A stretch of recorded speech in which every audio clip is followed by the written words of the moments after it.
Hi, ഇന്നും നമുക്കൊരു question ഡിസ്കഷനാണ്. അതായത് ഏറ്റവും റീസെൻ്റായിട്ട് കൺക്ലൂഡ് ചെയ്ത ജൂൺ 25 ചോദിച്ച ഒരു ക്വസ്റ്റ്യനാണ്. ഈ ക്വസ്റ്റ്യൻ്റെ ഇമ്പോർട്ടൻസ് എന്താണെന്ന് ചോദിച്ചു കഴിഞ്ഞാൽ നമുക്കറിയാം, ലാസ്റ്റ് ടൈം എക്സാമിൽ മോണിറ്ററി പോളിസിയിൽ നിന്ന് ഏകദേശം ഒരു കോംപ്രിഹെൻഷൻ അടക്കം എടുക്കുകയാണെങ്കിൽ 7ഓളം ക്വസ്റ്റ്യൻസ് ചോദിച്ചിട്ടുണ്ടായിരുന്നു എന്നുള്ളതാണ്. ഈ ക്വസ്റ്റ്യൻ ചോദിച്ചിരിക്കുന്ന കാര്യം ഒരുപാട് സ്റ്റുഡൻസ് ഈ എക്സാം കഴിഞ്ഞതിന് ശേഷവും ആൻഡ് ദെൻ പഠിക്കുന്ന സമയങ്ങളൊക്കെ എന്നോട് ഡൗട്ടായിട്ട് ചോദിച്ചിരിക്കുന്ന ഒരു കാര്യമാണ്. Operating target of monetary policy എന്ന് പറയുമ്പോൾ അത് റിപ്പോ റേറ്റിലേ വരുള്ളൂ എന്ന് പറയുന്ന വളരെ ആർക്കും തോന്നാവുന്ന ഒരു ഡൗട്ടാണ് ആക്ച്വലി എന്നുള്ളതാണ്. പക്ഷേ അവിടെ ഒരു ക്ലാരിഫിക്കേഷൻ ഉണ്ട്.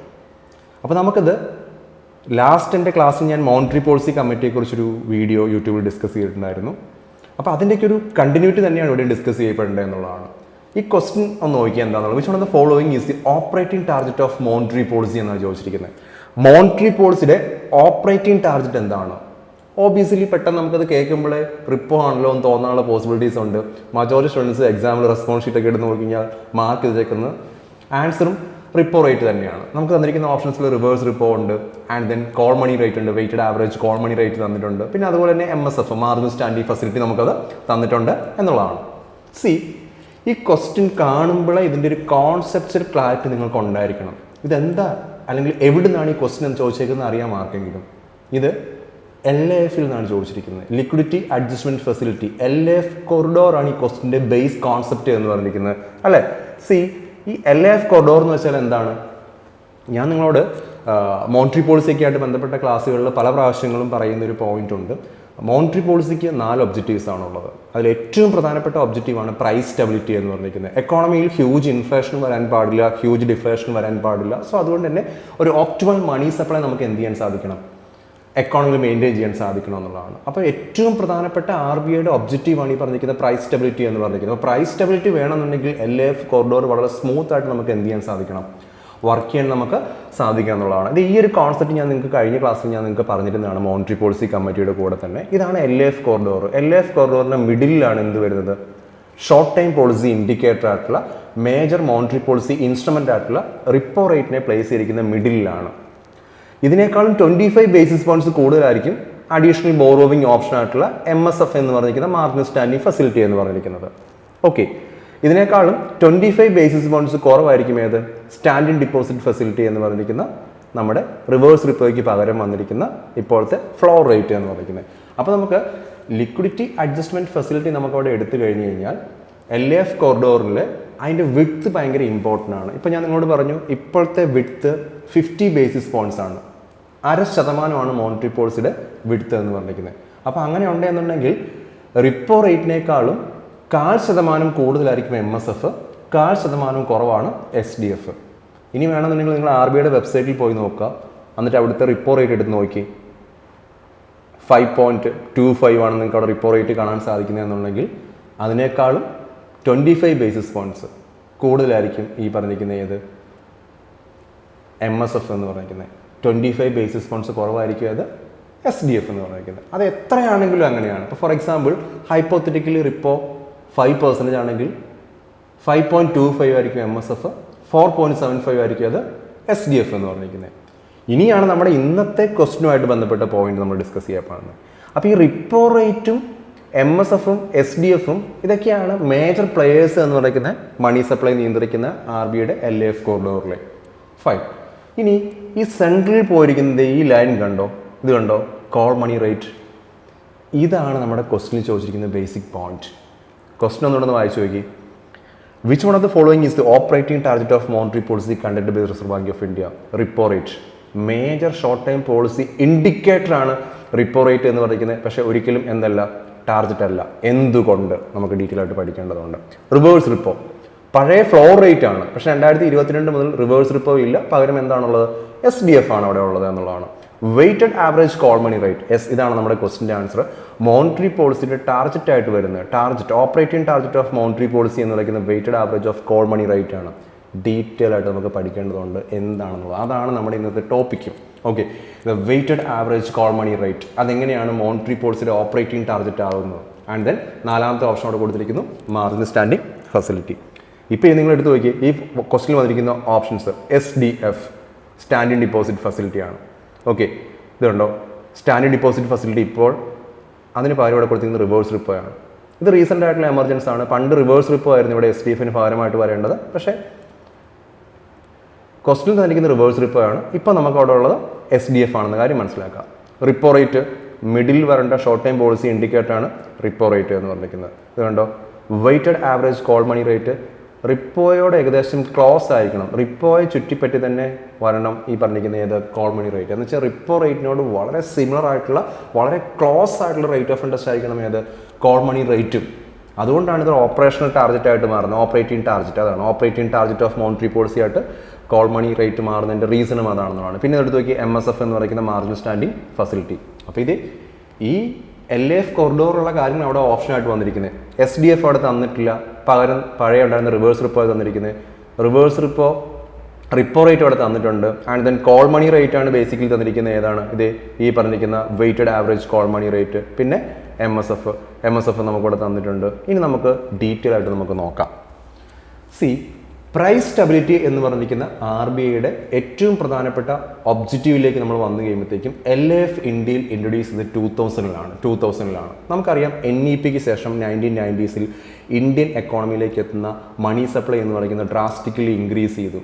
അതുവരെ വളരെ ഫോർമൽ സോഴ്സിലൂടെ മാത്രം മണി സപ്ലൈ വന്നിരുന്ന ഏകദേശം ഒരു ക്ലോസ്ഡ് എക്കോണമി ഫോർമാറ്റിലായിരുന്നു ഇന്ത്യൻ എക്കോണമി ഉണ്ടായിരുന്നത് എന്നുള്ളതാണ്.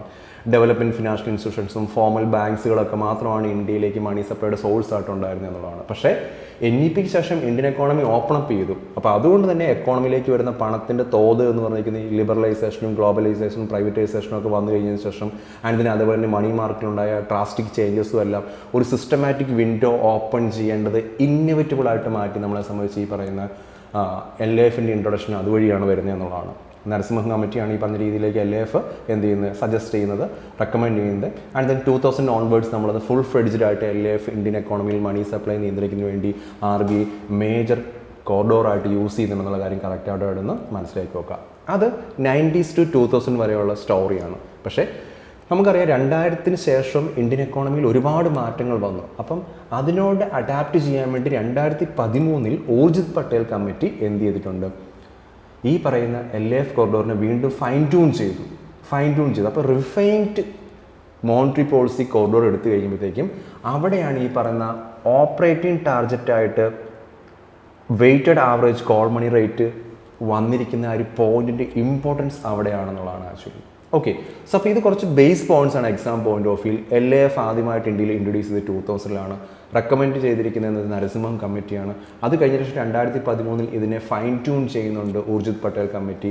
ആൻഡ് ദെൻ നമ്മുടെ major short time policy indicator ആയിട്ട് നമ്മൾ പരിഗണിക്കുന്ന ഇവിടെ ഏതാണ്, റിപ്പോ റേറ്റ് ആണ്. ഷോർട്ട് ടൈം പോളിസി ഇൻസ്ട്രുമെൻ്റ് ആണ്, ഇൻഡിക്കേറ്റർ ആണ് മോണിറ്ററി പോളിസി കമ്മിറ്റിയുടെ റിപ്പോ റേറ്റ് എന്ന് പറഞ്ഞിരിക്കുന്നത്. എന്നാൽ operating target of monetary policy എന്ന് പറയുന്നതാണ് WACR ആണ്, weighted average call money rate എന്നുള്ളതാണ്. പിന്നെ നമുക്കറിയാം നമ്മുടെ ഓപ്ഷനിൽ റിവേഴ്സ് റിപ്പോ തന്നിട്ടുണ്ട്. ഇപ്പോൾ റിവേഴ്സ് റിപ്പോ ഓപ്പറേഷനിലുണ്ട്, പക്ഷേ ലെസ് ഇമ്പോർട്ടൻ്റ് ആണ് എന്ന് മാത്രമല്ല റിവേഴ്സ് റിപ്പോയെ ഫ്ലോർ റേറ്റിൽ റീപ്ലേസ് ചെയ്തുകൊണ്ട് ഏത് വന്നിട്ടുണ്ട്, SDF വന്നിട്ടുണ്ട് എന്നുള്ള കാര്യം കറക്റ്റായിട്ട് അവിടെ നിന്ന് മനസ്സിലാക്കി വെക്കുക 2022. പിന്നെ MSF എന്ന് പറയുന്നത് ഇപ്പോൾ ബേസിക്കലി നമുക്കറിയാം ബാങ്ക് റേറ്റിന് തുല്യമാണ്. ബാങ്ക് റേറ്റും ഇന്ത്യയിൽ ഇപ്പോൾ ലെസ് ഓപ്പറേഷണൽ ഇമ്പോർട്ടൻസ് മാത്രമുള്ള റേറ്റ് ഓഫ് ഇൻട്രസ്റ്റ് ആണ്.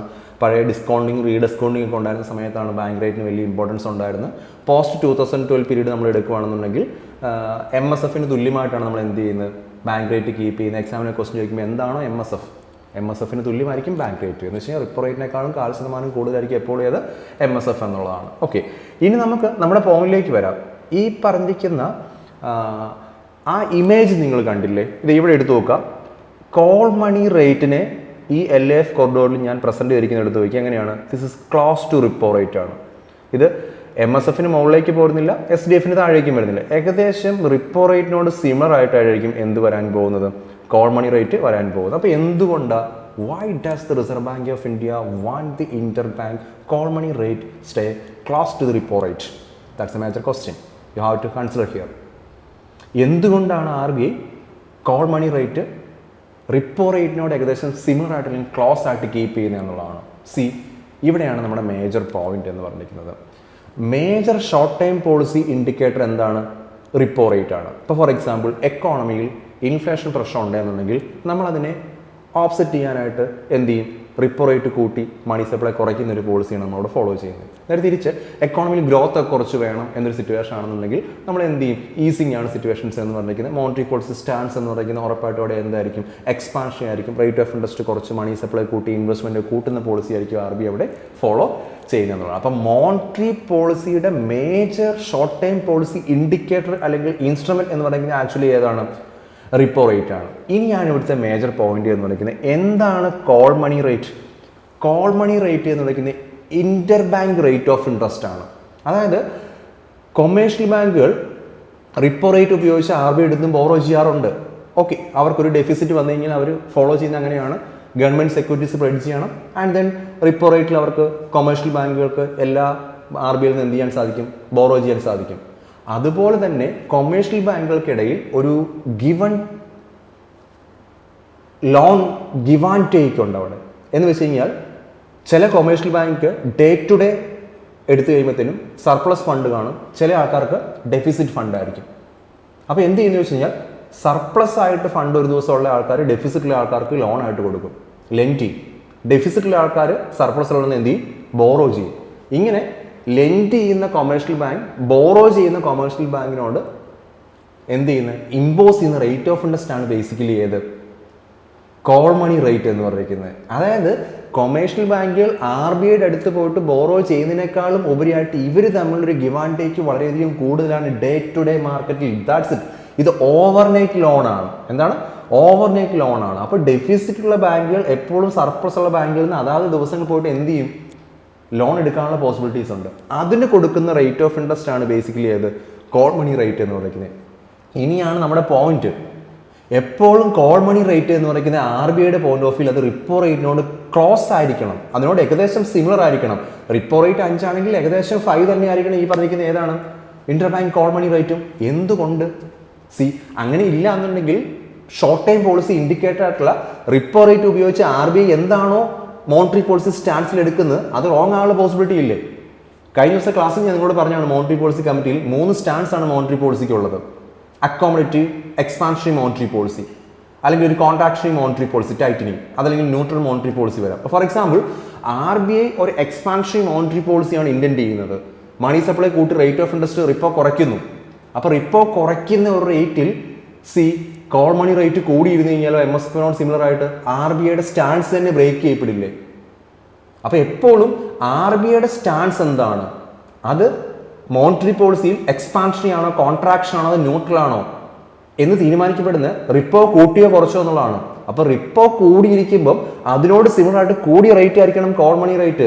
റിപ്പോ കുറഞ്ഞിരിക്കുമ്പോൾ അതിനോട് സിമിലർ ആയിട്ട് കുറഞ്ഞ റേറ്റ് ആയിരിക്കണം കോൾ മണി റേറ്റ്. അതല്ല എന്നുണ്ടെങ്കിൽ രണ്ടും രണ്ട് സൈഡിലാണെന്നുണ്ടെങ്കിൽ റിപ്പോ കൂടിയിരിക്കുകയും കോൾ മണി റേറ്റ് കുറഞ്ഞിരിക്കുകയും ചെയ്യുന്നു, അല്ലെങ്കിൽ റിപ്പോ കുറഞ്ഞിരിക്കുകയും കോൾ മണി റേറ്റ് കൂടിയിരിക്കുകയും ചെയ്യുന്നു. നോ, ഈ രണ്ട് സിറ്റുവേഷൻസും വരാൻ പാടില്ല. റിപ്പോയോട് ക്ലോസ് ആയിട്ട് തന്നെ ഏതുണ്ടായിരിക്കണം? കോൾ മണി റേറ്റ് ഉണ്ടായിരിക്കണം. അതല്ല എന്നുണ്ടെങ്കിൽ എന്ത് ചെയ്യും? മോണിറ്ററി പോളിസിക്ക് ട്രാൻസ്മിഷൻ ഉണ്ടായിരിക്കത്തില്ല. RBI റേറ്റ് ഓഫ് ഇൻട്രസ്റ്റ് കുറയ്ക്കുന്നത് എന്തിനു വേണ്ടിയാ? മണി സപ്ലൈ കൂടി ഇൻവെസ്റ്റ്മെന്റ് കൂടുന്നതിന് വേണ്ടിയാണ്. സോ അപ്പോൾ RBI റേറ്റ് ഓഫ് ഇൻട്രസ്റ്റ് കുറച്ച് വെക്കുമ്പോൾ കോൾ മണി റേറ്റ് കൂടുതലാണെങ്കിൽ RBI ഇന്റന്റ് ചെയ്യുന്ന ഒരു ട്രാൻസ്മിഷൻ എക്കോണമിയിലേക്ക് എത്തില്ല. റേറ്റ് ഓഫ് ഇൻട്രസ്റ്റ് കുറയ്ക്കുമ്പോൾ ട്രാൻസ്മിഷൻ വേണം, എക്കോണമിയിൽ റേറ്റ് ഓഫ് ഇൻട്രസ്റ്റ് കുറയണം. പക്ഷേ കോൾ മണി റേറ്റ് കൂടിയിരുന്നു കഴിഞ്ഞാലോ നോ, ആ ഇന്റൻഷൻ തന്നെ റോങ് ആയിട്ട് പോകും. അപ്പം മോണിറ്ററി പോളിസിയുടെ ട്രാൻസ്മിഷൻ കറക്റ്റായിട്ട് നടക്കണമെന്നുണ്ടെങ്കിൽ, പ്രൈസ് സ്റ്റെബിലിറ്റി കറക്റ്റായിട്ട് മെയിൻറ്റെയിൻ ചെയ്യണമെന്നുണ്ടെങ്കിൽ, അതിനേക്കാൾ ഉപരിയായിട്ട് റിപ്പോ റേറ്റ് കുറഞ്ഞിരിക്കുമ്പോൾ ഈ പറയുന്ന കോൾ മണി റേറ്റ് കൂടിയിരിക്കുന്നുണ്ടെങ്കിൽ മോണിറ്ററി പോളിസിയുടെ ക്രെഡിബിലിറ്റി എന്താണ്?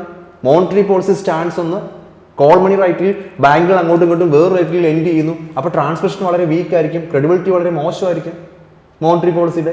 അതാണ് ഞാൻ പറയുന്ന പോയിന്റ്. അപ്പോൾ ഉറപ്പായിട്ട് എന്താണ്? എപ്പോഴും RBIയുടെ ക്വസ്റ്റ്യൻ തന്നെ നോക്കിയേ, ടാർഗറ്റ് എന്താണ്? ഓപ്പറേറ്റിംഗ് ടാർഗറ്റ് എന്താണെന്ന് ചോദിച്ചു കഴിഞ്ഞാൽ ഇത് കണ്ടോ, അത് ആവറേജ് കോൾ മണി റേറ്റ് എന്ന് പറയുന്നത് റിപ്പോ റേറ്റിന് തുല്യമാക്കി വെക്കുക. അപ്പം ഓപ്പറേറ്റിംഗ് ടാർഗറ്റ് എപ്പോഴും എന്താണ്? റിപ്പോ റേറ്റ് അല്ല, ആവറേജ് കോൾ മണി റേറ്റ് ആണ്. അത് എന്തിനോട് ക്ലോസ് ആയിട്ടിരിക്കണം? റിപ്പോ റേറ്റിനോട് ക്ലോസ് ആയിട്ടിരിക്കണം എന്നതാണ്. അപ്പോൾ എന്താണ് റിപ്പോ റേറ്റ് എന്ന് നിങ്ങൾക്ക് അറിയാം. കഴിഞ്ഞ ക്ലാസ്സിൽ ഞാൻ പറഞ്ഞാണ്, കൊമേഴ്ഷ്യൽ ബാങ്കുകൾ RBIയുടെ അടുത്ത് ലോൺ എടുക്കുന്ന റേറ്റ് ആണ് റിപ്പോ റേറ്റ് എന്ന് പറയുന്നത്. എന്താണ് കോൾ മണി റേറ്റ്? ഡെഫിസിറ്റും സർപ്ലസും ഉള്ള കൊമേഴ്ഷ്യൽ ബാങ്കുകൾ അങ്ങോട്ടും ഇങ്ങോട്ടും നടന്ന ഗിവ് ആൻഡ് ലെൻഡിങ്ങും ബോറോവിങ്ങിനും അവർ ഇമ്പോസ് ചെയ്യുന്ന റേറ്റ് ഓഫ് ഇൻട്രസ്റ്റ് ആണ് ബേസിക്കലി അത് കോൾ മണി റേറ്റ്. രണ്ടും സെയിം പർപ്പസ് നടക്കുന്നത്. ഡെഫിസിറ്റുള്ളൊരു ബാങ്ക് സർപ്ലസ് ഉള്ള ബാങ്കിൽ നിന്ന് ബോറോ ചെയ്യുന്നു, ലെൻഡ് ചെയ്യുന്നു. ഡെഫിസിറ്റുള്ളൊരു ബാങ്ക് അപ്പെക്സ് ബാങ്കിൽ നിന്ന് ബോറോ ചെയ്യുന്നു, ലെൻഡ് ചെയ്യുന്നു. രണ്ടും ബേസിക്കലി ഒരേ പർപ്പസ് ആണ്. അപ്പോൾ രണ്ടും രണ്ട് റേറ്റ് ആയി കഴിഞ്ഞാൽ monetary policy stance contradictory in nature ആവും. അങ്ങനെ ആകാൻ പാടില്ല.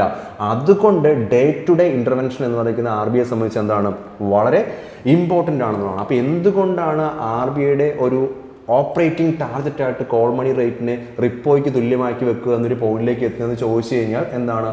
റിപ്പോ റേറ്റ് പോളിസി സിഗ്നലാണ്. To make that signal effective, the RBI ensures actual overnight market rate, that's the interbank call money rate, trades very close to it. അതായത് call money rate എന്ന് പറയുന്ന interbank rate of interest എന്ന് പറയുന്ന repo റേറ്റിനോട് close ആയിട്ട് ഇരുന്നില്ല എന്നുണ്ടെങ്കിൽ എന്തായിരിക്കും? മോണിറ്ററി പോളിസി സിഗ്നൽ ഒരിക്കലും എഫക്റ്റീവ് ആകില്ല. മോണിറ്ററി പോളിസി സിഗ്നൽ എഫക്റ്റീവ് ആണെന്നുണ്ടെങ്കിൽ, മോണിറ്ററി പോളിസി സ്റ്റാൻസ് ഹോൾഡ് ചെയ്യണമെന്നുണ്ടെങ്കിൽ rate of interest repo rate കുറയ്ക്കുമ്പം അതേ കുറഞ്ഞ രീതിയിലേക്കായിരിക്കും കോൾ മണി റേറ്റും ഉണ്ടായിരിക്കേണ്ടത്. കൂട്ടുമ്പോൾ അതേ കൂടി രീതിയിലേക്കായിരിക്കും കോൾ മണി റേറ്റും ഉണ്ടായിരിക്കേണ്ടത്. അതല്ലാന്നുണ്ടെങ്കിൽ സ്റ്റാൻസ് എന്ത് ചെയ്യപ്പെടും? ബ്രേക്ക് ചെയ്യപ്പെടും എന്നുള്ളതാണ്. അപ്പം മോണിറ്ററി പോളിസി സ്റ്റാൻസ് എന്താണ്? ടൈറ്റനിങ് ആണോ? റേറ്റ് ഓഫ് ഇൻട്രസ്റ്റ് കൂട്ടുന്നു. അപ്പോൾ ഉറപ്പായിട്ടും കോൾ മണി റേറ്റും കൂടിയിരിക്കണം. ഈസി. റേറ്റ് ഓഫ് ഇൻട്രസ്റ്റ് കുറയ്ക്കുന്നു. അപ്പോൾ ഉറപ്പായിട്ടും കോൾ മണി റേറ്റും കുറഞ്ഞിരിക്കണം. അതല്ല എന്നുണ്ടെങ്കിൽ ആക്ച്വലി എന്താണ്? ഈ RBIയുടെ റിപ്പോ റേറ്റിനും ഉപരിയായിട്ട് ബാങ്കുകൾക്ക് മ്യൂച്വലി ബോറോവിങ്ങും ലെൻഡിങ്ങും ഓവർനൈറ്റ് ലോൺസ് പോസിബിൾ ഒരു ഡിഫറെൻറ്റ് റേറ്റ് ഓഫ് ഇൻട്രസ്റ്റിൽ പോസിബിൾ ആണെന്നുണ്ടെങ്കിൽ ഉറപ്പായിട്ടും എന്തായിരിക്കും?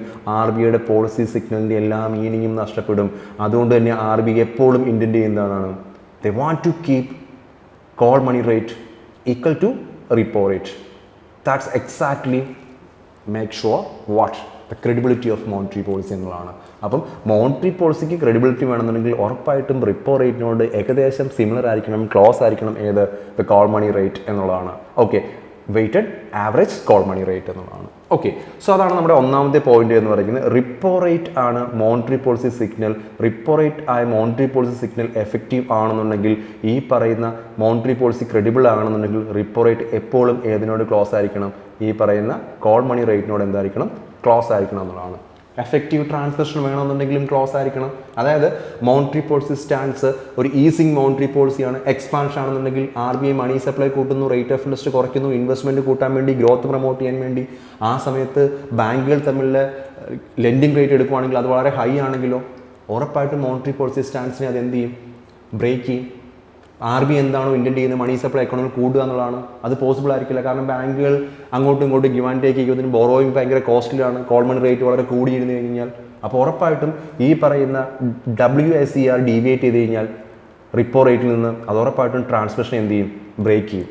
ലോൺസ്, EMIs, ബോൺസ് ഇതൊന്നും എന്തില്ല? പ്രോപ്പറായിട്ട് റെസ്പോണ്ട് ചെയ്യില്ല. So the closeness ensures a smooth pass through the real economy. That's it. അതാണ് closeness of repo rate and then the what? Call money rate. അതുണ്ടെങ്കിൽ എക്കോണമിയിൽ എന്തുണ്ടാവുള്ളൂ? ഒരു സ്മൂത്ത് ആയിട്ടുള്ള പാസ് ത്രൂ ഉണ്ടായിരിക്കുള്ളൂ റിയൽ എക്കോണമിയിൽ. Effective transmission of monetary policy ഉണ്ടായിരിക്കുള്ളൂ. And then അതേപോലെ തന്നെ ലിക്വിഡിറ്റി മാനേജ്മെൻ്റ് ആണ് RBIയുടെ മേജർ ഒബ്ജക്റ്റീവ് എന്ന് പറഞ്ഞിരിക്കുന്നത്. ഞാൻ നിങ്ങളോട് പറഞ്ഞില്ല പ്രൈസ് സ്റ്റെബിലിറ്റി. ക്ലാസ് തുടങ്ങിയ തന്നെ അവിടെയാണ്. പ്രൈസ് സ്റ്റെബിലിറ്റിയാണ് മേജർ ആയിട്ടുള്ള ഒബ്ജക്റ്റീവ് എന്ന് പറഞ്ഞിരിക്കുന്നത്. അപ്പോൾ നമുക്കറിയാം മണി സപ്ലൈ ഇഞ്ചെക്ട് ചെയ്യാനായിട്ട് നമ്മൾ റിപ്പോ ഉപയോഗിക്കും, അല്ലെങ്കിൽ പുതിയൊരു ഫോമാറ്റിൽ നമ്മൾ വേരിയബിൾ റിപ്പോ റേറ്റ് നമ്മൾ ഉപയോഗിക്കും. അതല്ലെങ്കിൽ പഴയ SDF, അതായത് പഴയ റിവേഴ്സ് റിപ്പോയ്ക്ക് പകരമുള്ള SDF, അതല്ലാന്നുണ്ടെങ്കിൽ വേരിയബിൾ റിവേഴ്സ് റിപ്പോ, അത് ഉപയോഗിച്ച് നമ്മൾ എന്ത് ചെയ്യുന്നത്? അബ്സോർബ് ചെയ്യുന്നത്. അപ്പം LAF കോറിഡോറിൽ എക്കോണമിയിലേക്ക് പണം ഇഞ്ചെക്ട് ചെയ്യുന്ന റിപ്പോ അല്ലെങ്കിൽ വേരിയബിൾ റിപ്പോ ഉപയോഗിച്ചിട്ടാണ്. അബ്സോർബ് ചെയ്യുന്നത് SDF അല്ലാന്നുണ്ടെങ്കിൽ വേരിയബിൾ റിവേഴ്സ് റിപ്പോ ഉപയോഗിച്ചിട്ടാണ്. പിന്നെ കോറിഡോർ നിങ്ങൾക്കറിയാം എന്താണ്? ഫ്ലോ റേറ്റിൽ എപ്പോഴും എന്തായിരിക്കും? SDF ആയിരിക്കും. മിഡിലിൽ എന്ത് വരും? റിപ്പോ റേറ്റ് വരും. ആൻഡ് ദെൻ സീലിംഗ് റേറ്റ് ആയിട്ട് MSF വരും. ആൻഡ് ദെൻ RBIയുടെ ഓപ്പറേഷൻ ടാർഗറ്റ് ആയിട്ട് ഏതാ പറഞ്ഞിരിക്കുന്നത്? WSER ആണ് നമ്മൾ വെക്കുന്നത്. അത് ഉറപ്പായിട്ടും എന്തായിരിക്കും? ഈ പറഞ്ഞ റിപ്പോ റേറ്റിന് നിയർ ആയിരിക്കും. സ്റ്റേസ് നിയർ റിപ്പോ റേറ്റ് ആണ് വിത്തിൻ ദി കോറിഡോർ. ഇത് ഇനി ഗ്രാഫ് ഒന്ന് കണ്ടു നോക്കി എക്സാക്ട്ലി നിങ്ങൾക്ക് കാര്യങ്ങൾ അവിടെ മനസ്സിലാവുന്നതാണ്. അതായത് LAF കോറിഡോർ എടുത്തു കഴിഞ്ഞാൽ ലിക്വിഡിറ്റി ഇഞ്ചക്ഷൻ നമ്മൾ നടത്തുന്നത് റിപ്പോ റേറ്റ് വഴിയാണ്. ലിക്വിഡിറ്റി അബ്സോർപ്ഷൻ നമ്മൾ നടത്തുന്നത് ഏത് വഴിയാണ്? SDF വഴിയാണ്. Okay, and then ceiling point എന്ന് പറഞ്ഞിരിക്കുന്നത് ഏതാണ്? MSF ആണ്. ആൻഡ് ദെൻ അതേപോലെ തന്നെ ഫ്ലോ റേറ്റ് എന്ന് പറഞ്ഞിരിക്കുന്നത് ഏതാണ്? ഇത് SDF ആണ്. ആൻഡ് ദെൻ മിഡിൽ വരുന്ന ഏതാണ്? എക്സാക്ട്ലി റിപ്പോ റേറ്റ് ആണ്. ആൻഡ് ദെൻ എപ്പോഴും RBIയുടെ ഇൻറ്റൻഷൻ എന്താണ്? ഈ റിപ്പോ റേറ്റിനോട് ഏകദേശം ക്ലോസ് ആയിരിക്കണം ഏത്? Call money rate. Okay, repo റേറ്റിനോട് ക്ലോസ് ആയിരിക്കണം കോൾ മണി റേറ്റ്. എന്തുകൊണ്ടെന്ന് ഞാനിപ്പോൾ പറഞ്ഞു തന്നു. ട്രാൻസ്ലേഷൻ വേണമെന്നുണ്ടെങ്കിൽ, ക്രെഡിബിലിറ്റി വേണമെന്നുണ്ടെങ്കിൽ, കറക്റ്റായിട്ട് ലിക്വിഡിറ്റി മാനേജ്മെൻറ്റ് എന്ന് പറയുന്നത് പ്രൈസ് സ്റ്റെബിലിറ്റി കറക്റ്റായിട്ട് RBIക്ക് മെയിൻറ്റെയിൻ ചെയ്യാൻ പറ്റണമെന്നുണ്ടെങ്കിലും ഈ പറഞ്ഞിരിക്കുന്ന ക്ലോസ്നെസ് ഉണ്ടായിരിക്കണം. ഇപ്പോൾ for example RBI repo rate കുറച്ചോട്ട് ലിക്വിഡിറ്റി ഇഞ്ചക്ഷൻ നടത്തുമ്പോൾ ഈ പറഞ്ഞിരിക്കുന്ന WSER കോൾ മണി റേറ്റ് കൂടിയിരുന്നു കഴിഞ്ഞാൽ ലിക്വിഡിറ്റി ഇഞ്ചക്ഷൻ നടക്കില്ല. That's it. എന്ന് വെച്ചാൽ മണി സപ്ലൈ കൂടുന്ന സിറ്റുവേഷൻ അതിൽ കോൺട്രാക്ടറി ഇൻ നേച്ചർ വരും സ്റ്റാൻസ് തമ്മിൽ എന്നുള്ളതാണ് അവിടുത്തെ ബേസിക് ആയിട്ടുള്ള കോൺട്രഡിക്റ്ററി പോയിന്റ് അവിടെ വന്നിരിക്കുന്നത്. പിന്നെ ഇവിടെ എടുത്ത് നോക്കി, prevents market volatility and uncertainty. അതായത് കോൾ മണി റേറ്റ് എന്ന് പറയുന്നത് റിപ്പോ റേറ്റിന് മുകളിൽ പോയി കഴിഞ്ഞാൽ എക്കോണമിക് റിസഷൻ ഉണ്ടാവും, ഇൻഫ്ലേഷൻ 2% താഴെ പോകുന്ന പോലെയാവും മോണിറ്ററി പോളിസി സ്റ്റാൻസിൽ. നമ്മൾ ഈ പറഞ്ഞിരിക്കുന്ന മോണിറ്ററി പോളിസി കമ്മിറ്റിയുടെ ഒബ്ജക്റ്റീവ് എടുത്ത് ഇതിന് -2 ഡീവിയേഷൻ വരില്ലേ. മോണിറ്ററി പോളിസി ടാർഗറ്റ് അല്ല 4% ഇൻഫ്ലേഷനിൽ നിന്ന് -2 വന്ന് ഇതിന് 2-ന് താഴെ പോയി എക്കോണമിയിൽ ഡിഫ്ലേഷൻ വരുന്നത് ഞാൻ നിങ്ങളെ പഠിപ്പിച്ചിട്ടില്ലേ. അതേപോലെ തന്നെയാണ് റിപ്പോ റേറ്റ് എന്ന് പറഞ്ഞിരിക്കുന്നത്. അതായത് റിപ്പോ റേറ്റിനേക്കാളും കൂടുതലാണ് ഈ പറഞ്ഞ രീതിയിലേക്കുള്ള കോൾ മണി റേറ്റ് എന്നുണ്ടെങ്കിൽ ലിക്വിഡിറ്റി സ്ട്രെസ് ഉണ്ടാവും, ഡിഫ്ലേഷൻ പോലുള്ള പോസിബിലിറ്റീസ് എക്കോണമി വരാനുള്ള പോസിബിലിറ്റീസ് ഉണ്ട്. ഇനി റിപ്പോ റേറ്റിനും താഴേക്ക് പോയി കഴിഞ്ഞാൽ കോൾ മണി റേറ്റ് അത് എക്സസ് ലിക്വിഡിറ്റിക്കും ഇൻഫ്ലേഷനും കാരണമാവും. അപ്പോൾ എക്കോണമിയിൽ വോളറ്റിലിറ്റി ഇല്ലാതിരിക്കണമെന്നുണ്ടെങ്കിൽ, അൺസർട്ടനിറ്റി ഇല്ലാതിരിക്കണമെങ്കിൽ, പ്രൈസ് സ്റ്റെബിലിറ്റി വേണമെന്നുണ്ടെങ്കിൽ എപ്പോഴും ഈ പറഞ്ഞിരിക്കുന്ന റിപ്പോ റേറ്റിനാണ് ക്ലോസ് ആയിരിക്കണം ഏത് കോൾ മണി റേറ്റ് എന്ന് പറയുന്നത്. അപ്പോൾ stability near to repo keeps a money market orderly and predictable. So that's it. Target monetary പോളിസിയുടെ ഓപ്പറേറ്റിംഗ് ടാർഗറ്റ് എന്ന് പറയുന്നത് ഏതാണ്? കോൾ മണി റേറ്റ് ആണ്. എന്ന് മാത്രമല്ല ഇതൊരു ഇൻ്റർനാഷണൽ സ്റ്റാൻഡേർഡ് ആണ്. എന്താണ്? ഇപ്പോൾ ഫെഡറൽ റിസർവ് എടുത്തു കഴിഞ്ഞ് കഴിഞ്ഞാൽ അവരുടെ ടാർഗറ്റ് എന്താണ്? ഫെഡറൽ ഫണ്ട് റേറ്റ് ആണ്. യൂറോപ്യൻ സെൻട്രൽ ബാങ്ക് എടുത്തു കഴിഞ്ഞാൽ അവരുടെ ടാർഗറ്റ് എന്താണ്? ESTR ആണ്. ഓക്കെ, ആൻഡ് ദെൻ RBIയുടെ ടാർഗറ്റ് എന്താണ്? ആക്ച്വലി WSER ആണ്. എന്ന് വെച്ച് കഴിഞ്ഞാൽ മോണിറ്ററി പോളിസിയുടെ ഓപ്പറേറ്റിംഗ് ടാർഗറ്റ് എന്താണെന്ന് ചോദിച്ചു കഴിഞ്ഞാൽ ഇന്ത്യ എടുത്തു കഴിഞ്ഞാൽ RBIക്ക് അത് കോൾ മണി റേറ്റ് ആണ്. ഇവിടെ ESTR ആണ് യൂറോപ്യൻ സെൻട്രൽ ബാങ്ക് എടുത്തു കഴിഞ്ഞാൽ. US-ന്റെ ഫെഡറൽ റിസർവ് എടുത്തു കഴിഞ്ഞാൽ അവിടെ എന്താണ്? ഫെഡറൽ ഫണ്ട് റേറ്റ് ആണ്. സോ അപ്പം ഓവർനൈറ്റ് ലോണിൻ്റെ റേറ്റ് എന്ന് പറഞ്ഞാൽ എക്സാക്ട്ലി ഏതിന് തുല്യമായിരിക്കണം? പോളിസി റേറ്റിന് തുല്യമായിരിക്കണം. അതാണ് overnight rate. That's Inter bank rate ആണ്. ആ ഇന്റർ ബാങ്ക് റേറ്റ് എപ്പോഴും എന്തായിരിക്കണം? പോളിസി റേറ്റിന് തുല്യമായിരിക്കണം. ഇന്ത്യയിൽ പറയുകയാണെന്നുണ്ടെങ്കിൽ കോൾ മണി റേറ്റ് റിപ്പോ റേറ്റിന് തുല്യമായിരിക്കണം. ഇതൊരു ഇന്റർനാഷണൽ സ്റ്റാൻഡേർഡ് ആണ് modern monetary policy report.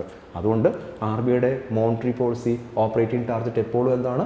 Repo റേറ്റിനോട് ക്ലോസ് ആയിട്ട് കോൾ മണി റേറ്റ് കീപ്പ് ചെയ്യുക എന്നുള്ളതാണ്. അപ്പോൾ ഓപ്പറേറ്റിംഗ് ടാർഗറ്റ് എന്താണെന്ന് വെച്ച് കഴിഞ്ഞാൽ കോൾ മണി റേറ്റ് ആണ്. ഓക്കെ, ഇന്റർനാഷണൽ സ്റ്റാൻഡേർഡ് നമ്മളവിടെ എന്ത് ചെയ്യുന്നു? ഫോളോ ചെയ്യുന്നതാണ്. അപ്പോൾ അവിടെ പറഞ്ഞിരിക്കുന്നത് നോക്കി, ഈ ക്വസ്റ്റിന് ആൻസർ ആയിട്ട് വരേണ്ട weighted average call money rate ആണ്. The operating target of RBI's monetary policy is weighted average call money rate, which is T to close the policy rate to repo rate through the liquidity management under the LAF. അപ്പോൾ LAF വഴി liquidity injection absorption വഴി repo റേറ്റിന് close ആയിട്ട് എപ്പോഴും call money rate keep ചെയ്യുക എന്നുള്ളത് one of the major policy target ആണ് RBIയുടെ എന്നുള്ള കാര്യം കറക്റ്റായിട്ട് മനസ്സിലാക്കാം. നമ്മുടെ ക്വസ്റ്റിൻ്റെ ആൻസർ ആയി. അപ്പോൾ നമ്മൾ വളരെ ഡീറ്റെയിൽ ആയിട്ട് എന്താണ് ഈ weighted average call money rate എന്നാണ് നമ്മൾ പഠിച്ചത്. Weighted average call money rate എന്താണെന്ന് വെച്ച് കഴിഞ്ഞാൽ സർപ്ലസും ഡെഫിസിറ്റുള്ള ബാങ്കുകൾ അങ്ങോട്ടും ഇങ്ങോട്ടും ഗിവ് ആൻഡ് ടേക്ക് ചെയ്യും, ലോൺസിൻ്റെ ബോറോവിംഗ് ലെൻഡിങ്ങും ഉണ്ടായിരിക്കും. അപ്പോൾ ഇവർക്കിടയിൽ വരുന്ന റേറ്റ് ഓഫ് ഇൻട്രസ്റ്റ് പറയുന്ന പേരാണ് ഏത്? Call money rate. ആ കോൾ മണി റേറ്റ് എന്ന് പറയുന്നത് എക്സാക്ട്ലി എന്തിന് തുല്യമായിരിക്കണം? റിപ്പോ റേറ്റിന് ക്ലോസ് ആക്കി വെക്കണം. അതാണ് RBIയുടെ ഇൻറ്റൻഷൻ എന്ന് പറയുന്നത്. അങ്ങനെ ഉണ്ടെങ്കിലേ മോണിറ്ററി പോളിസി സ്റ്റാൻസ് അവിടെ എന്ത് ചെയ്യുള്ളൂ? ഹോൾഡ് ചെയ്യുള്ളൂ എന്നുള്ളതാണ്. That's A point. ഇവിടെ എടുത്ത് നോക്കി, ഒരു മോഡേൺ മോണിറ്ററി പോളിസി എടുത്തു കഴിഞ്ഞാൽ എസ്പെഷ്യലി ഇന്ത്യയിൽ Urjit Patel committee recommendation 2013 operating target എന്ന് പറയുന്നത് എന്താണ്? The operating target is equal to the variable that RBI directly tries to control on daily basis. Daily basis RBI control ചെയ്യുന്ന വേരിയബിൾ ആണ് ആക്ച്വലി ഇത് operating target. ഒരിക്കലും റിപ്പോ റേറ്റിനെ ഡെയിലി ബേസിസ് നമുക്ക് control ചെയ്യാൻ സാധിക്കത്തില്ല. മോണിറ്ററി പോളിസി കമ്മിറ്റി കൂടണം. അത് rule തന്നെ പറയുന്നത് മിനിമം 4 മീറ്റിംഗ് എന്നാണ് പറഞ്ഞിരിക്കുന്നത്. ഇപ്പോൾ ഇന്ത്യയുടെ ഫോംസ് എടുത്ത് നോക്കുകയാണെങ്കിൽ once in every 2 years 6 times ഒക്കെ മാക്സിമം കൂടുന്നുള്ളൂ. അതൊരു short time policy ഇൻഡിക്കേറ്ററാണ്.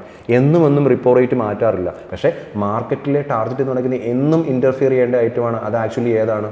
The average call money rate ആണ്. അപ്പോൾ നമുക്ക് ലിക്വിഡിറ്റി ഓപ്പറേഷൻസ് നമുക്ക് എന്നും റിപ്പോ ഉപയോഗിച്ച് നമുക്ക് എന്ത് ചെയ്യാൻ സാധിക്കില്ല? മാർക്കറ്റിൽ RBIക്ക് ഇൻ്റർഫിയർ ചെയ്യാൻ സാധിക്കില്ല. എന്നാൽ ഇന്നത്തെ ഒരു എക്കോണമിയുടെ മോഡേൺ ഫോമാറ്റിൽ റിക്വയർമെൻറ്റ് എന്ന് പറയുന്നത് ഡേ ടു ഡേ ഇൻ്റർഫിയറൻസ് വളരെ ഇമ്പോർട്ടൻ്റ് ആണ്. അപ്പോൾ ഏറ്റവും ബെറ്റർ ആയിട്ടുള്ള ട്രാൻസ്മിഷൻ കിട്ടുന്നതും ഏറ്റവും ബെറ്റർ ആയിട്ട് നമുക്കത് മാർക്കറ്റിൽ ഇടപെടാൻ സാധിക്കുന്നതും ഏതിനെ കൺട്രോൾ ചെയ്യുക വഴിയാണ്? ആവറേജ് കോൾ മണി റേറ്റിനെ കൺട്രോൾ ചെയ്യുക വഴിയാണ്. സോ അപ്പോൾ അതാണ് RBIയുടെ ഓപ്പറേറ്റിംഗ് ടാർഗറ്റ് എന്ന് പറയുന്നത്. എപ്പോഴും എന്തായിരിക്കും? അത് ഡയറക്റ്റ്ലി RBI എല്ലാ ദിവസവും ഡെയിലി ബേസിൽ കൺട്രോൾ ചെയ്യുന്ന വേരിയബിൾ ആയിരിക്കണം. ആ വേരിയബിൾ എന്ന് പറയുന്നത് ഏതാണ്? ഇത് കോൾ മണി റേറ്റ് ആണ്. അത് ഏതിന് തുല്യമായിരിക്കണം? LAFൻ്റെ റിപ്പോയ്ക്ക് തുല്യമായിരിക്കണം എന്നാണ് RBI എന്ത് ചെയ്യപ്പെടുന്നത്? ഇൻറ്റൻറ്റ് ചെയ്യപ്പെടുന്നത് എന്നുള്ളതാണ്. ഓക്കെ, സോ നമുക്ക് LAF കോറിഡോർ എടുത്തു കഴിഞ്ഞാൽ ഇത് ഇപ്പം നിങ്ങൾക്ക് മീനിങ് കറക്റ്റായിട്ട് മനസ്സിലാവും. കോൾ മണി റേറ്റ് വന്നിരിക്കുന്ന ഏതിനോട് ക്ലോസ് ആയിട്ടാണ്? റിപ്പോ റേറ്റിനോട് ക്ലോസ് ആയിട്ടാണ്. ഇതെല്ലാം എന്നുണ്ടെങ്കിൽ മോണിറ്ററി പോളിസി എന്ത് ചെയ്യില്ല? സ്റ്റാൻസ് വർക്ക് ചെയ്യില്ല. Monetary policy stance RBI intent ചെയ്യുന്ന ഒന്നും വേറൊരു ട്രാൻസ്മിഷൻ എക്കോണമിയിലേക്ക് വരാനുള്ള പോസിബിലിറ്റീസ് ഉണ്ട്. മോണിറ്ററി പോളിസിയുടെ ട്രാൻസ്മിഷൻ വളരെ വീക്കാവും, ട്രാൻസ്പെറൻസി ഉണ്ടായിരിക്കത്തില്ല, ക്രെഡിബിലിറ്റി നഷ്ടപ്പെടാനുള്ള എന്തുണ്ട് പോസിബിലിറ്റി നമുക്കവിടെ ഉണ്ട്. അപ്പോൾ ഓപ്പറേഷൻ ടാർഗറ്റ് ഏതെന്ന് ചോദിച്ചു കഴിഞ്ഞാൽ ഒറ്റ ആൻസറേ ഉള്ളൂ. അതേതാണ്? കോൾ മണി റേറ്റ് ആണ്. ഷോർട്ട് ടൈം പോളിസി ഇൻഡിക്കേറ്റർ ഏതാണ്? അത് എക്സാക്ട്ലി റിപ്പോ റേറ്റ് ആണെന്നുള്ളതാണ് ആക്ച്വലി. ഓക്കെ, അപ്പം നമ്മളെ സംബന്ധിച്ച് RBIയുടെ ഇൻറ്റൻഷൻ എന്താണ്? ഇപ്പോൾ ഫോർ എക്സാമ്പിൾ ഈ കോൾ മണി റേറ്റ് എന്ന് പറയുന്നത് MSFൻ്റെ അടുത്തേക്ക് മൂവ് ചെയ്യുന്നത് വെച്ചാൽ കോൾ മണി റേറ്റ് കൂടുന്നു വിചാരിക്കാം. ഇത് ഈ MSFനോട് സിമിലർ ആയിട്ട് വരാനുള്ള സിറ്റുവേഷൻ ആണെന്ന് വിചാരിക്കുക. അതായത് കോമൺ റേറ്റ് കൂടിയിരിക്കുന്നത് റിപ്പോ റേറ്റിനേക്കാളും കൂടുതലാണെന്ന് വിചാരിക്കുക. അപ്പോൾ RBI എന്ത് ചെയ്യും? എക്സാം പോയിന്റ് പഠിച്ചു വെച്ചോണ്ട് വളരെ ഇമ്പോർട്ടൻ്റ് ആണ്. RBI എന്ത് ചെയ്യും? ലിക്വിഡിറ്റി ഇഞ്ചെക്ട് ചെയ്യും. എന്ത് ഉപയോഗിച്ചുകൊണ്ട്? റിപ്പോ റേറ്റ് അതല്ലെങ്കിൽ വേരിയബിൾ റിപ്പോ ഉപയോഗിച്ചുകൊണ്ടെന്നുള്ളതാണ്. ഇനി അതുപോലെ തന്നെ കോൾ മണി റേറ്റ് SDFനോട് ക്ലോസ് ആയിട്ട് വരുന്നെന്ന് വിചാരിക്കുക. എന്ന് വെച്ചാൽ റിപ്പോ റേറ്റിനേക്കാളും കുറവാണെന്ന് വിചാരിക്കുക. കുറവാണെന്നുണ്ടെങ്കിൽ ഉറപ്പായിട്ട് എന്ത് ചെയ്യും? RBI ലിക്വിഡിറ്റി അബ്സോർബ് ചെയ്യും. ഏത് ഉപയോഗിച്ചുകൊണ്ട്? SDF ഉപയോഗിച്ചുകൊണ്ട്, അതല്ലാന്നുണ്ടെങ്കിൽ വേരിയബിൾ റിവേഴ്സ് റിപ്പോ ഉപയോഗിച്ചുകൊണ്ട്. അപ്പോൾ എപ്പോഴും നമ്മളെ സംബന്ധിച്ച് ഈ പറഞ്ഞ രീതിയിലേക്ക് എടുത്ത് നോക്കുക. കോൾ മണി റേറ്റ് എന്ന് പറഞ്ഞിരിക്കുന്നത് അത് റിപ്പോയോട് ക്ലോസ് ആയിട്ടിരിക്കണം, അത് MSFനേക്കാളും കുറവായിരിക്കണം, ആൻഡ് ദെൻ അതേപോലെ തന്നെ അത് SDFനേക്കാളും കൂടുതലായിരിക്കണം എന്നുള്ളതാണ് ബേസിക്കലി. ഇതാണ് ഇതിൻ്റെ ഇക്വേഷൻ ഫോംസിൽ നമുക്കത് കാണാനായിട്ട് നമുക്ക് സാധിക്കുക എന്നുള്ളതാണ് ആക്ച്വലി. ഓക്കെ, സോ നമുക്കിവിടെ എടുത്ത് നോക്കി ഡിഫറെൻറ്റ് വേരിയബിൾസ് എടുത്ത് നോക്കുകയാണെങ്കിൽ ഫൈനൽ ടാർഗറ്റ്, RBIയുടെ എപ്പോഴുള്ള ഫൈനൽ ടാർഗറ്റ് എന്ന് പറയുന്നതാണ് ഇനി ഇതർ ഇൻഫ്ലേഷൻ നോർ ഡിഫ്ലേഷൻ ആണ്, ഇൻഫ്ലേഷനെ കൺട്രോൾ ചെയ്യുക എന്നുള്ളതാണ് ആക്ച്വലി. ഇതാണ് RBIയുടെ അൾട്ടിമേറ്റ് ഒബ്ജക്റ്റീവ് എന്ന് പറയുന്നത്, പ്രൈസ് സ്റ്റെബിലിറ്റി എന്ന് പറഞ്ഞിരിക്കുന്നത്. ഇന്റർമീഡിയറ്റ് ടാർഗറ്റ് എന്താണ്? ബേസിക്കലി ഇൻഫ്ലേഷൻ എക്സ്പെക്ടേഷൻസ് അനുസരിച്ച് മാർക്കറ്റിൽ ഇന്റർഫിയർ ചെയ്യുക, മോണിറ്ററി പോളിസി ട്രാൻസ്മിഷൻ കറക്റ്റ് ആയിട്ടുണ്ടെന്ന് ഉറപ്പുവരുത്തുക എന്നുള്ളതാണ് actually. And then operating target ഏതാണ്? കോൾ മണി റേറ്റ് ആണ്. ഇതാണ് RBI ഡെയിലി കൺട്രോൾ ചെയ്യുന്ന ഐറ്റം ഏതാണ്? ഓപ്പറേറ്റിംഗ് ടാർഗറ്റ് ആയിട്ടുള്ള കോൾ മണി റേറ്റ് ആണ്. അത് റിപ്പോയ്ക്ക് ക്ലോസ് ആയിട്ട് നിർത്തുക എന്നുള്ളതായിരിക്കും RBIയുടെ ഇന്റൻഷൻ. റിപ്പോർട്ട് ക്ലോസ് ആയിട്ട് നിർത്താൻ വേണ്ടി ഈ രീതിയിലേക്ക് അവിടെ ചെയ്യും. അതായത് MSFനോട് മൂവ് ചെയ്ത് കഴിഞ്ഞാൽ call money rate RBI inject ചെയ്യും, RBI ലിക്വിഡിറ്റി ഇഞ്ചെക്ട് ചെയ്യും. ആൻഡ് ദെൻ SDFനോട് ക്ലോസ് ആയിട്ട് നിന്ന് കഴിഞ്ഞാൽ RBI അബ്സോർബ് ചെയ്യും. അങ്ങനെ എപ്പോഴും എന്തായിരിക്കും? RBI ഇത് ഡെയിലി കൺട്രോൾ ചെയ്യും ഈ പറയുന്ന കോൾ മണി റേറ്റ് എന്നതാണ്. പോളിസി ഇൻസ്ട്രുമെന്റ് ഏതാണ്? റിപ്പോ റേറ്റ് ആണ്. ഇതാണ് മോണിറ്ററി പോളിസി കമ്മിറ്റി യൂസ് ചെയ്യുന്ന major monetary policy short time policy indicator repo rate. പക്ഷേ ഓപ്പറേറ്റിംഗ് ടാർഗറ്റ് എപ്പോഴും ഏതാണ്? കോൾ മണി റേറ്റ് ആണെന്ന് കാര്യം കറക്റ്റായിട്ട് അവിടെ നിന്ന് മനസ്സിലാക്കി വെക്കുക എന്നുള്ളത്. അപ്പം RBI എന്തുകൊണ്ടാണ് ഈ പറഞ്ഞ രീതിയിലേക്ക് കോൾ മണി റേറ്റിനെ ഓപ്പറേഷൻ ടാർഗറ്റ് ആയിട്ട് പരിഗണിക്കുന്നത്? റിപ്പോ റേറ്റ് എന്തുകൊണ്ടൊരു ടാർഗറ്റ് ആകുന്നതിന് ആൻസർ വളരെ സിമ്പിളാണ്.